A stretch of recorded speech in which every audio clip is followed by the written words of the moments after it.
자, 이번에는 비율의 합은 100이라고 하는 개념 가지고 계산하지 않고 답을 찾는 연습입니다. 출처는 피셋입니다. 자, 제목과 단위 확인하고 1번 보겠습니다.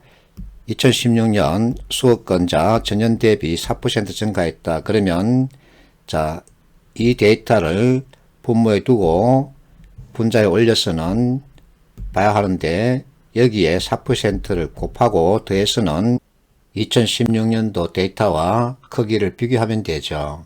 2번 보세요. 일정 점유율이 가장 높았던 해는 2015년이다. 자, 점유율을 묻고 있기 때문에 개를 분모에 두고 일정을 분자에 올려서는 전체 계산해서 비율값을 비교해야 되겠죠. 이렇게 하면 좋은데 시간이 많이 걸립니다. 그러면 어떻게 하면 될까? 자, 1종과 2종으로 구성되어 있습니다. 이 얘기는 1종과 2종 비율값의 합은 100이란 얘기죠. 이 판단 기준 가지고 보면 계산하지 않고 2번 바로 판단할 수 있죠. 그래서 이 둘의 관계를 보는 겁니다. 자, 1종 점유율을 물었기 때문에 이제는 2종 데이터 크기를 비교하는 거죠. 자, 2종 데이터 크기가 가장 적으면 1종 비율값은 가장 크게 마련이죠. 왜냐하면 데이터 자체가 1종과 2종으로 구성되어 있고 그 비율값이 100이기 때문에 여하튼 개념 가지고 보면 2번 계산하지 않고 틀렸음을 알 수 있죠. 173번 보겠습니다. 자, 이와 같은 데이터가 주어져 있습니다. 제목 단위 확인하고 기억 보유세는 자, 보유세 전체죠. 2017년이 2015년에 1.8배 이상이다. 자, 왜 하필 1.8배일까요? 2배도 아니고 1배도 아니고 1.5배도 아닙니다. 이게 바로 내가 말하는 정밀 계산을 요하는 진술이죠. 자, 이것은 너무나 간단하죠. 여기에 0.8을 곱하고 더해서는 이 값과 크기를 비교하라는 거죠. 니은 보유세 중 재산세 비중, 그러면 보유세를 분모에 두고 재산세를 분자에 올리라는 얘기죠. 2017년까지는 매년 감소하다가 2018년부터 증가하고 있다. 자, 이것을 판단하라 그러는데 그렇다면 분모, 분자 서로의 관계에서 비율값을 구해서는 증감 여부를 판단해야 되겠죠. 그렇다면 각각의 연도 비율값을 계산해야 될까 하면 좋겠지만 시간이 많이 걸리죠. 그래서 내가 개념으로 보자 그랬죠. 자, 여기 적용할 수 있는 개념은 차이값입니다. 자, 이게 분모죠. 이 차이값은 1800 정도 되죠. 여기 차이값 2300 정도 됩니다. 여기 차이값 700 정도죠.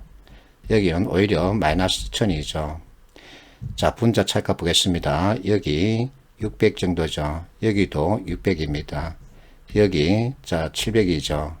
여기 거의 없습니다.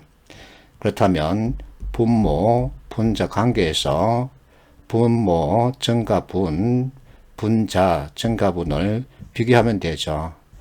자, 2017년까지는 매년 분모 증가분은 계속 커지고 있습니다. 그런데 분자 증가분은 분모 증가분에 비해서 작으면서 거의 고정되어 있죠. 그렇다면 2017년까지는 감소라고 판단할 수 있죠. 2018년도를 보세요. 분모 증가분과 분자 증가분은 거의 같습니다. 2019년도 분모 증가분은 마이너스죠. 분자 증가분은 거의 없습니다. 그렇다면 분모 분자 관계에 따라서 2018년도와 2019년도는 비율값이 매년 증가하고 있음을 알 수 있죠. 디귿 보겠습니다. 농어촌 특별세 이것이죠. 보유세에서 차지하는 비중, 그러면 보유세를 분모에 두고 이 값을 분자에 올리라는 거죠. 비중 매년 가장 적다. 자, 서로 비교하면 2017년도의 경우 공동시설세보다 더 크죠. 그래서 매년 가장 적다 그러면 안 되죠. 리얼 보겠습니다. 재산세 대비 종합부동세 B는 자, 종합부동세입니다. 가장 큰 연도가 가장 적은 연도의 4배 이상이다. 그럼 이것은 정밀한 계산을 요하지 않고 어림셈으로 충분히 판단할 수 있다는 얘기입니다. 자, 종합부동산세 데이터는 이렇습니다. 분모 분자 관계에서 가장 큰 연도는 2017년이죠. 그리고 가장 적은 연도 2015년입니다. 그러면 판단하기 쉬운 2015년도부터 보겠습니다. 자, 2588입니다. 여기에 442를 올리는 거죠. 자, 이들의 관계 판단 기준은 무엇일까?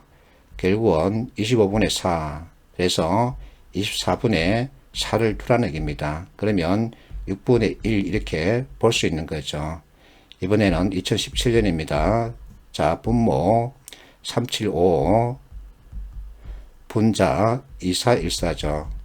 그러면 자, 두 개 일단 버리고 이 둘의 관계 6을 기준으로 보면 6분의 4죠. 자, 이것의 관계는 4배입니다. 그런데 이들 값은 자, 어림셈으로 뿌린 값들이 있기 때문에 정밀하지 못한 숫자죠. 그러면 어떻게 하면 될까? 그래서 뿌린 값들을 다시 한번 더 보자는 겁니다. 자, 2015년도 뿌린 값들 보면 188분의 41이죠. 2017년 뿌린 값 보면은 155분의 14죠. 그러면 어느 게 더 클까? 이것은 0.2 정도 되고 이것은 0.1 정도죠. 그래서 이게 더 크죠. 그렇다면 자, 4배 이상이다. 이게 틀렸죠. 174번 이 문제는 내가 보기에는 정말 짜증나는 문제입니다. 1번 보세요. 전체 합계 17조 원 이것을 보라는 얘기입니다. 다 합산을 해야 되죠. 2번은 1번 이 판단을 가지고 이 비율값을 찾아내는 거죠. 자, 3번, 4번은 너무 쉽습니다. 5번 볼게요. 자, 중국으로부터 그러면 중국이죠. 수익 건수 상위 10개 그러면 여기까지입니다. 자, 45% 이하이다. 이것을 판단하라 그러죠. 그래서 자, 비율의 합계는 100입니다. 그러면 자, 10개 국가까지만 보라고 했기 때문에 100에서 이것을 빼면 되죠. 빼면 79 정도 나오죠. 그러면 79분의 32 이 값의 비율을 판단하라는 겁니다. 45% 이하 맞습니다. 그래서 이렇게 접근하면 되죠.